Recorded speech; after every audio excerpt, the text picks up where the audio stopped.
It's not always the big businesses and things of that nature, right? It's the small businesses that I believe are the lifeblood of our country. Small businesses battle the pandemic to keep their doors open. We highlight businesses still open in our community that need our help. And their battle keeps getting tougher with numbers that continue to climb. The record-breaking toll the virus is taking on Hoosiers. And no surprise here, since we never warmed up today, the coldest night of the season is headed our way. From the station working for you, this is WRTV News at 5, streaming now. And right now at 5, as businesses battle to stay open and keep people employed during this pandemic, today brings another sobering statistic in the fight against the coronavirus in Indiana. I'm Mark Mullins. And I'm Amanda Starrentino. The State Health Department reported 142 more deaths of people with COVID. That's a new single-day reporting record. 64 of those deaths occurred between Sunday and Monday. At least 1,416 people died in November with COVID. November is now Indiana's worst month of COVID-19 related deaths. The state also reports more than 5,500 new cases. They were recorded between October 15th and yesterday. Hospital officials around the state are also worried about being overwhelmed by the quickly growing number of severely ill patients. There were 3,460 COVID-19 hospital patients as of yesterday. Another new record. That's about a 350% increase since late September, when the steep increase in hospitalizations and deaths began.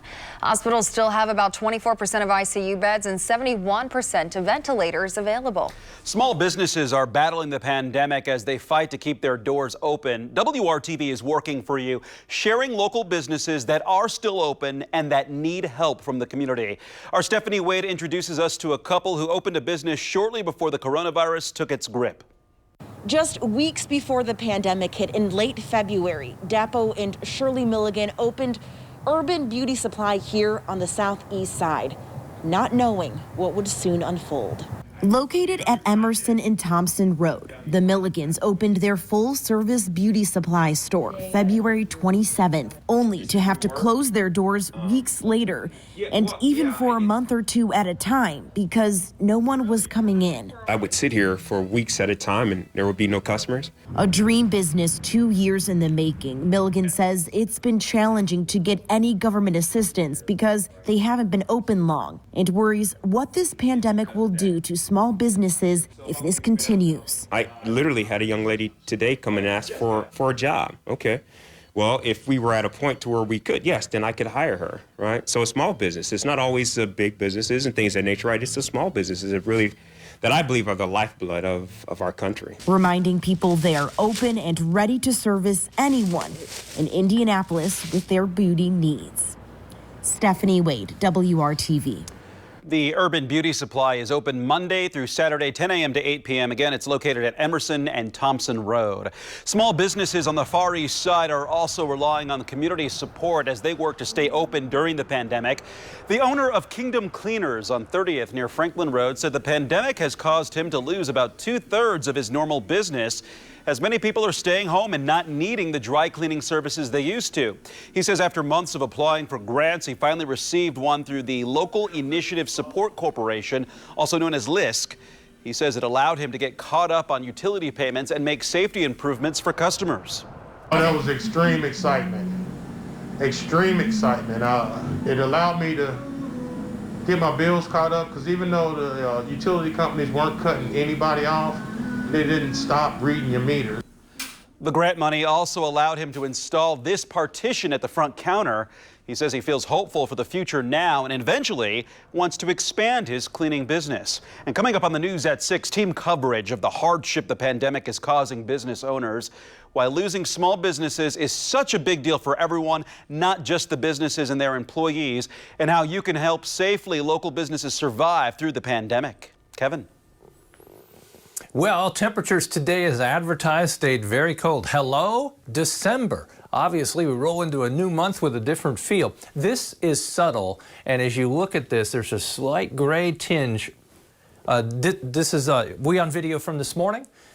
We have snow from Rush County, and it was the outlying, kind of the secondary roads that were a bit on the slick side, but areas to the east had just a little bit more snow. Some spots an inch in total across the area. But once the sun came up, we move out the precipitation and we make some progress. Let me show you the radar. No snow now. From Lafayette to Indy to Greensburg, that's the cloud line. You go north and east of that is where you'll find the snow spinning through the Great Lakes, eastern Ohio, Pennsylvania, and New York. We're on the very western edge of the whole weather system, and look, as you look west, you can see that sharp line where skies begin to clear.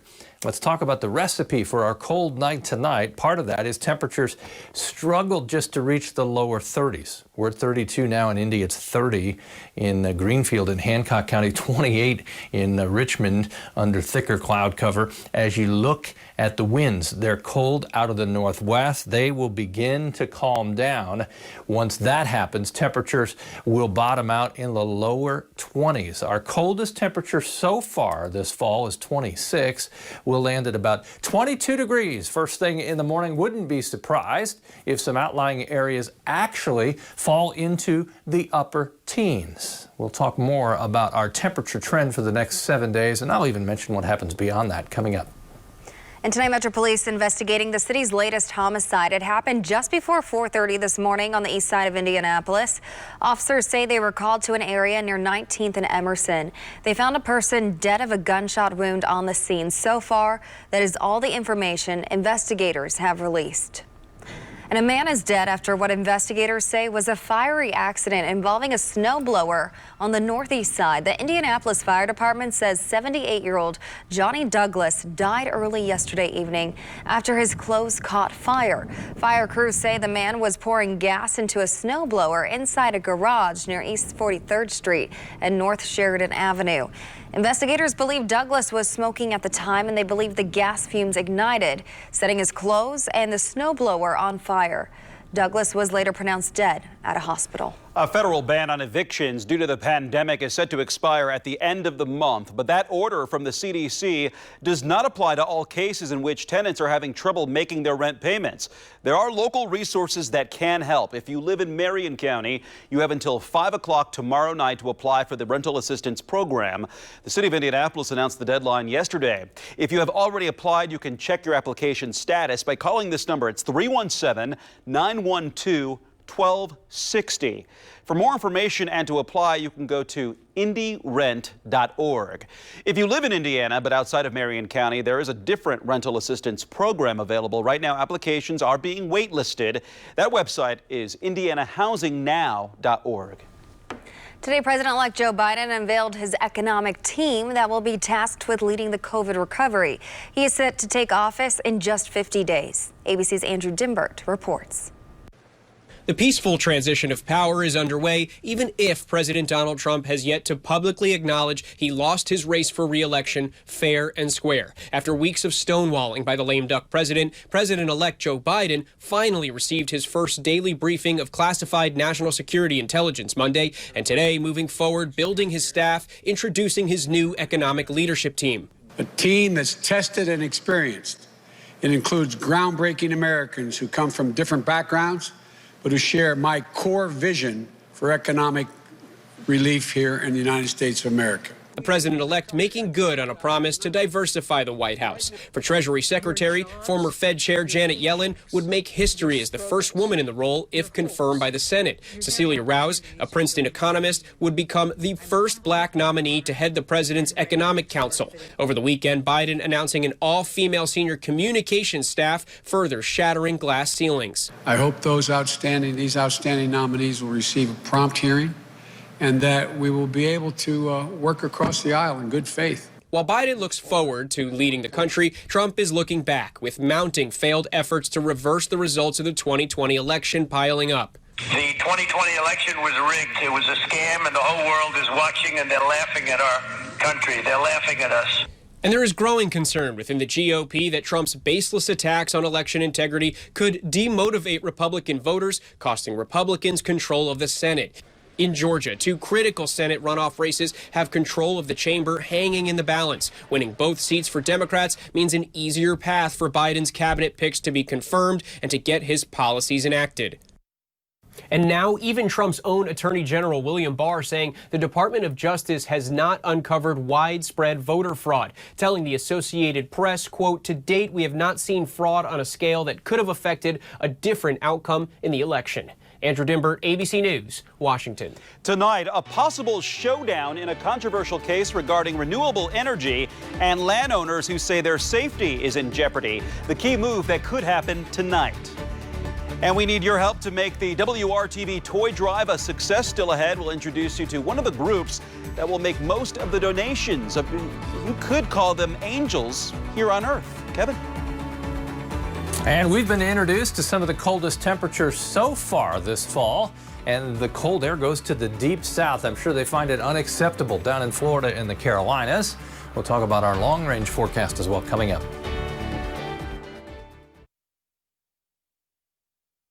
The fierce outcry against solar projects in Shelby County is taking a big step today as WRTV's Rafael Sanchez reports a 9-page proposal on regulating solar farms may get a vote tonight. Via Zoom, WRTV spoke to a few homeowners who will be present when the Shelby County Plan Commission details its proposal to handle solar projects. The proposal provides more context and information on what companies seeking to install solar panels must do. The plan, a result of months of visible opposition to industrialized solar farms. The Shelby County Commissioners have rejected a moratorium on multiple occasions, even though homeowners have covered Shelbyville and Bengal with signs demanding that county leaders study the issue and place better protections for its families. Homeowners have seen some progress on this issue, but their intentions are to remain vigilant as they move forward. As you see this plan before you, is this a baby step or is this a giant step?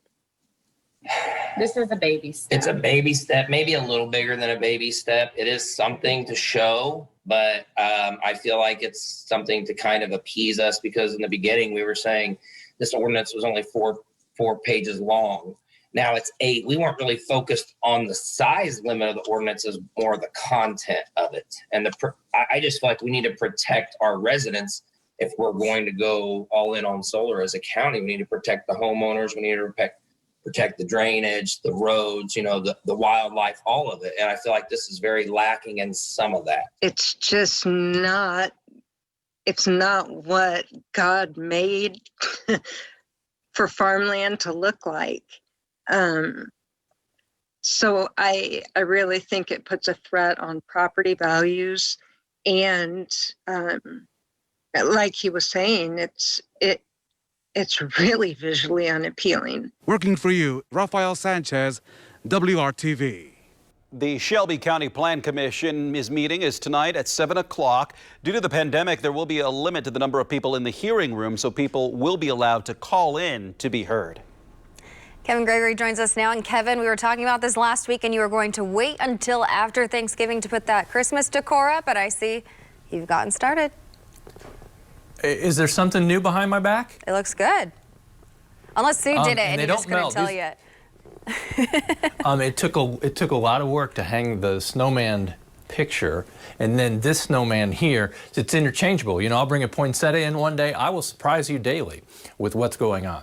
Perhaps this is surprising. That is spectacular, isn't it?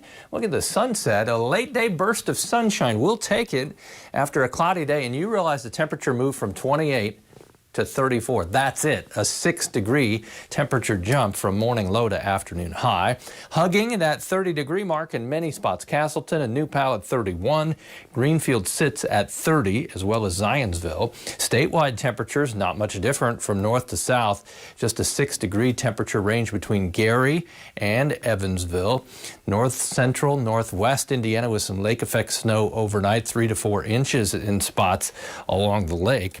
As far as what's going on tonight, coldest night, as I mentioned, so far this season has been 26 degrees. We'll be down to 21 in Peru. I'd say in some of the outlying areas we'll sneak in to the upper teens. That's if the wind goes perfectly calm. That's one of the keys, along with clear skies. Tomorrow, more sunshine from start to finish.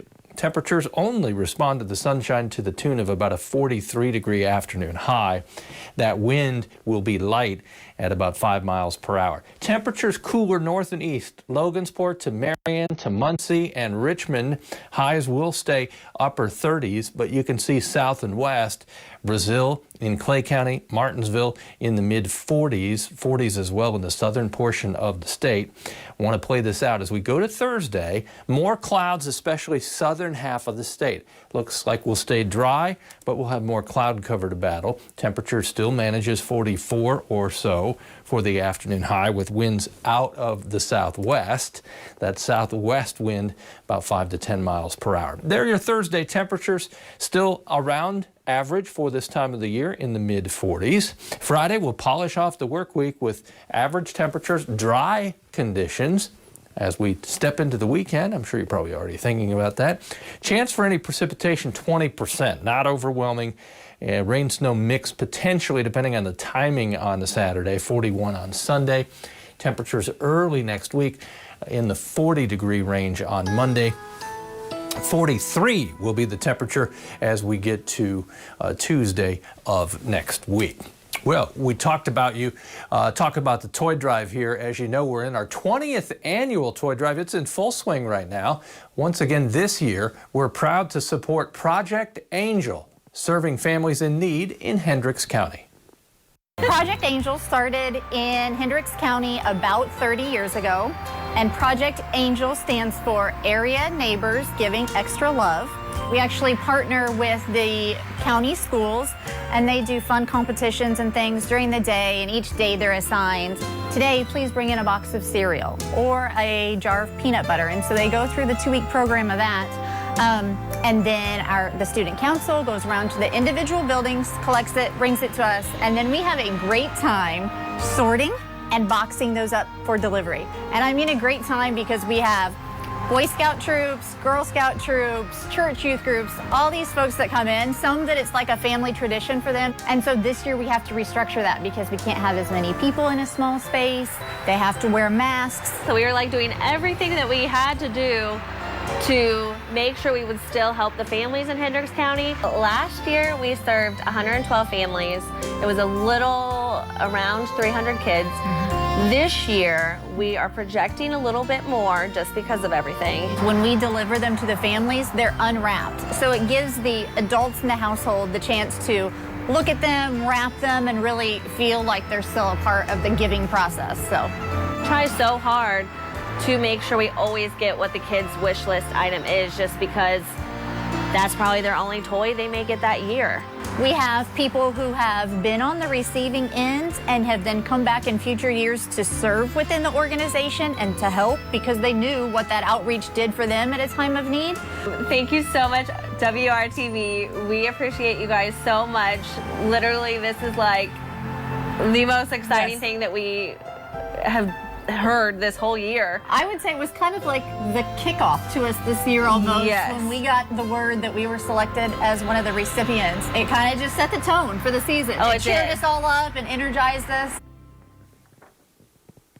And you make it all possible. You that make the donations, we thank you. And on this Saturday, we'll be at 4 area Simon malls to collect your toys or cash if you don't have time to shop. Come see us at Fashion Mall, Keystone at the Crossing, Castleton Square, Hamilton Town Center, and the Greenwood Park Mall will be set up outside the entrances to the mall. We're also accepting toys at local youth store locations. For all the information you need, go to WRTV.com/toy drive. Amanda?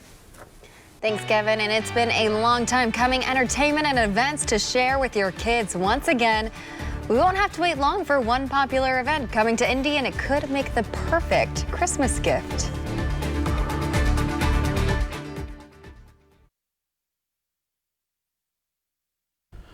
little return to normalcy and something for the kids to look forward to in the new year. Disney on Ice is coming back to Bankers Life Fieldhouse in January. The performance is titled Dream Big. The Fieldhouse will host 12 shows between January 13th and 18th, and they will be using pod seating designed to keep family and friends safe and socially distanced from other groups.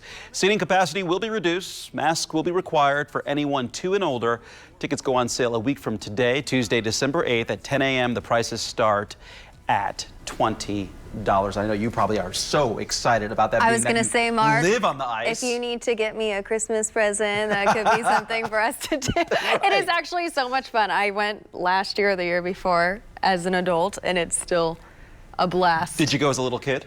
Always. So definitely something magical to bring the kids to and an easy gift to get, and it'd be super fun with all the social distance in mind. So very fun event. So glad that's coming back to Indy. And nice to see it come back. Like we said, a little normalcy there. Absolutely.